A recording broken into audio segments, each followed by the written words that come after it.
ఇటీవలే కురిసిన వర్షాలు రాష్ట్రాన్ని అతలాకుతలం చేసిందన్నారు మంత్రి ఉత్తమ్ కుమార్ రెడ్డి. వరదల వల్ల రాష్ట్ర వ్యాప్తంగా 10,000 కోట్ల ఆస్తి నష్టం వాటిల్లినట్లు అంచనా వేశామని చెప్పారు. సూర్యాపేట జిల్లా కోదాడ నియోజకవర్గంలో వరదల వల్ల గండ్లు పడ్డ కాలువల మరమ్మతు పనుల్ని ఆయన పరిశీలించారు. గండ్లు పడ్డ కాలువల మరమ్మతు పనులు చేపట్టినట్లుగా తెలిపారు ఉత్తమ్. రాష్ట్ర వ్యాప్తంగా 50 ఏళ్లలో పడని వర్షం, భారీ నుంచి అతి భారీ వర్షం పడడం జరిగింది. ప్రత్యేకంగా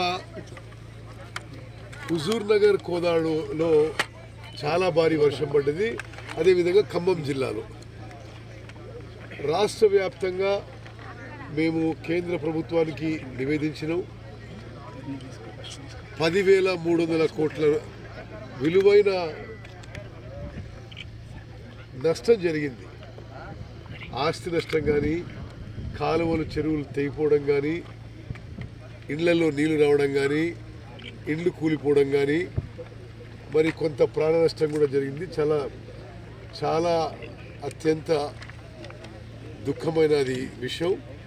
వాళ్ళందరికీ కూడా రాష్ట్ర ప్రభుత్వం నుంచి చనిపోయిన వాళ్ళకి ఎక్స్‌గ్రేషియా కింద ఆ కుటుంబాలకి 5 లక్షల రూపాయలు ఇవ్వడం జరుగుతుంది.